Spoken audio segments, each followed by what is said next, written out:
Other interesting political news, you have Tucker Carlson critiquing Lindsey Graham for pushing the Ukraine bill. Now, Tucker Carlson on X Twitter specifically said, quote, Lindsey Graham's latest scheme is convincing Republicans that it's somehow better to loan Zelensky $60 billion rather than give it to him. Some are falling for this, but it's fraudulent. Ukraine will never repay the debt and will never make them. It's just a more dishonest way to send more unaccounted for weapons to the region, delay the inevitable peace deal, and kill the more forcible conscripted Ukrainians, some of whom are nearly Lindsey Graham's age. It'd be easier to take if he'd joined them on the battlefield, unquote. They got 5.2 million views and 86,000 likes, which I can't help but think, as youth might say, he's on point with that assessment because, again, it is so common for the government to give out loans only to, quote unquote, forgive the loans, which is a very nice way of saying they're off the hook. I mean, this is the whole controversy on the student loan repayment or the quote unquote student loan forgiveness. They're letting the individuals off the hook for advocating for the responsibility to pay back the loan, but the taxpayers have to pay that. And realistically, also China does because we're taking loans out from China and they're loaning us more and more money. But yeah, because the odds that this would be forgiven if it was a loan, I don't want to say it's 100%, but it's probably 99.999999997% that we would just give it a couple fiscal quarters so the American public would forget, and it'd just be a single line item on a news article one day, like, oh yeah, we just forgave that loan.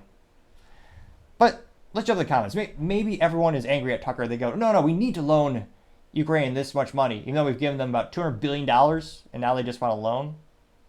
Yeah. But let's dive in and find out. Paul Zazupa says, quote, Lindsey Graham is the epitome of a warmonger.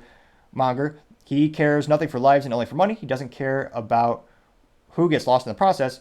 If we're going to fix the Republican Party, Lindsey Graham needs to resign and be replaced by someone who's America first and promotes peace over war, unquote, getting 3.8 thousand likes. Right Angle News Network, which, I mean, A+ for marketing. Their logo is quite literally, in fact, a picture of the good old geometry textbook we used to use growing up, where it's a right angle. So A+ for marketing. The logo is awesome. And they say, quote, Does everyone else find it ironic how our government went from telling us that Russia was one of the weakest militaries in the world and that Ukraine was going to do a great job against them to, oh my God, Russia has a special nuclear weapons. Our government is lying to us and our media is lying to us. We can only trust journalists. Follow me if you agree, unquote, getting 2.7 thousand likes.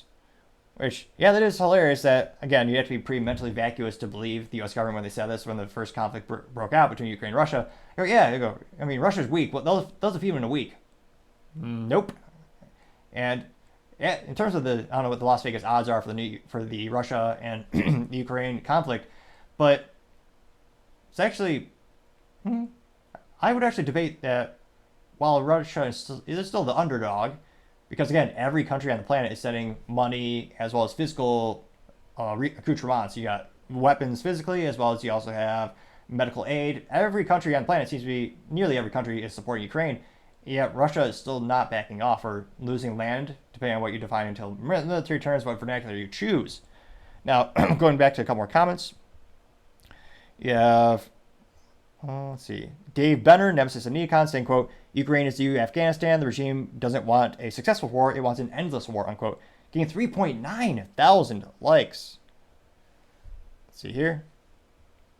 Sandy says, quote, the biggest sponge of the economy. And it's a ShamWow guy, but he replaced the ShamWow magical material with the Ukraine flag, and it says, ScamWow now absorbs twice the taxes, unquote. And they got 350 likes.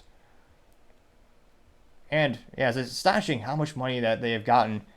And it's not, I mean, none of it's being, checked for or accounted for. It's no scrutiny or third-party audit, making sure the money is used appropriately or doesn't just walk away or disappear.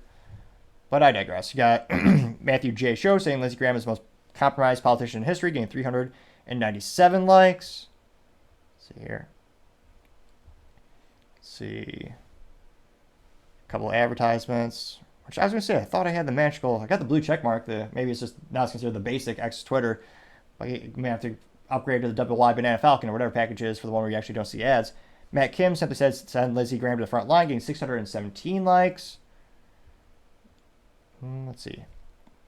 Maley says, quote, Lindsey Graham is an idiot. Why does anyone in the Republican GOP or MAGA claim him? Getting 499 likes. David Talpe actually tweeted a picture. He said, enough said. And then the picture is, in fact, of F Ukraine, with the F being spelled out in the flags of the Russian, or colors of the Russian flag, and the Ukraine text being colored in the Ukraine flag colors. That got 1.1 thousand likes. See, there are many comments. The last one we'll do is Mike Sarsaparilla said, quote, the man endures war, and quote, getting 623 likes.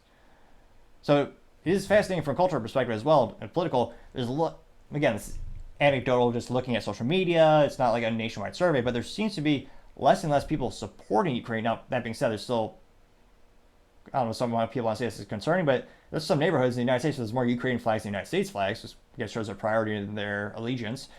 But it'll be interesting to see, is there enough shift in the U.S. public support when it comes to Ukraine conflict? Does it ever decrease to the point where D.C. actually stops giving them seemingly unlimited amounts of resources, both monetary, fiscal speaking, giving them cash, as well as, hardware and physical stuff?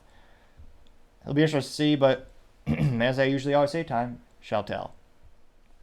Thank you, everyone, for taking the time to tune in. Again, we're trying to get to 4,000 subscribers by the end of February, so if you click that button, greatly appreciate it. Also, sharing the video, leaving a comment or up thumb or thumb down is a great way to give me some additional feedback, letting me know how I can make the show better and better.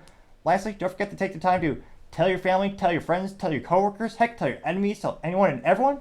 Just stay safe and fight the good fight.